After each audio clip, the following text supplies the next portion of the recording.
આજે આપણે બનાવશું રવાના ઢોકળા, જે ઇન્સ્ટન્ટ બનશે. ઇન્સ્ટન્ટમાં આપણે બનશે ખાલી 15 મિનિટમાં. આ છે રવો મેં 1 વાટકી લઈ લીધો છે. અને આ છે છાશ નાખી અને આપણે રવોને આવી રીતે થોડુંક ઢીલું દેવા દેવાનું અને 5 મિનિટ સુધી પડ્યું રાખવાનું. હવે આને આપણે ઢાંકીને 5 મિનિટ મૂકી દઈશું. હવે આની 5 મિનિટ થઈ ગઈ છે. હવે આપણે જોઈ લઈએ. જોઈ શકો છો બધું આમાં સરસ રવો થઈ ગયો છે. હવે આની અંદર આપણે નાખીશું 1 ચમચી ચણાનો લોટ અને આ છે આદુ મરચાંની પેસ્ટ,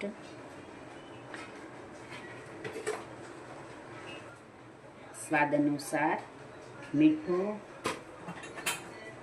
અડધી ચમચી હળદર. આને આપણે બધું મિક્સ કરી લઈશું.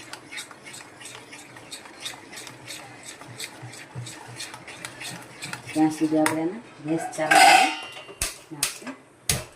ત્યાં આપણે પાણી અને મૂક્યું છે ઉકળવા. થોડીક પાણી ઉકળી જાય ત્યાં સુધી આને મિક્સ કરી લઈશું.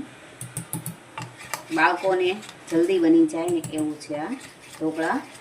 જે જલ્દી ભૂખ લાગી હોય, છોકરા ઉતાવળ કરતા હોય, કાંઈક જમવાનું આપો, ફટાફટ બની જાય. જોઈ શકો છો આ બધું સરસ થઈ ગયું છે. હવે આપણે આની અંદર નાખીશું મીઠા સોડા. એમાં થોડું આપણે નાખીશું લીંબુ.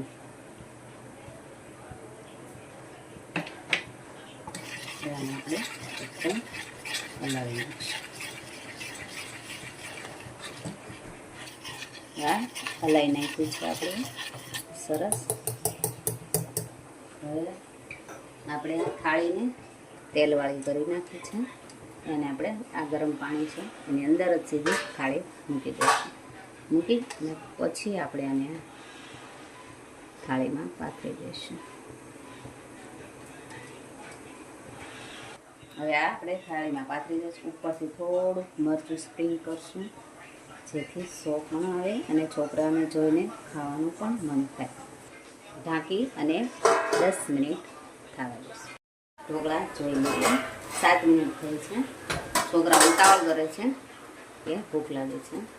આપણે જોઈ લઈએ. જો આપણે ઢોકળા થઈ ગયા છે, પૌષ્ટિક નીકળે છે. એટલે ગેસ કરી દઈશું બંધ અને ઢોકળાને હવે આપણે કાઢી લઈશું.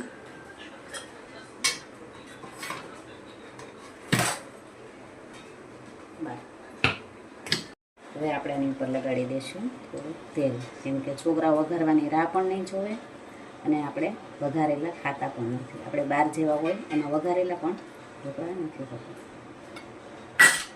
હવે આ ઢોકળા આપણે કાઢી નાખશું.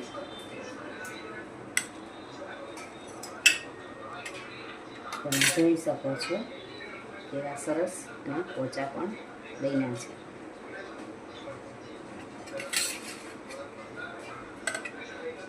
હવે આમાં આપણે થોડોક નાખશું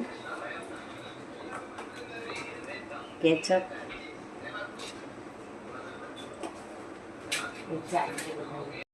હવે એમાં સાઈડમાં બાળકને મૂકી દઈશું ચા.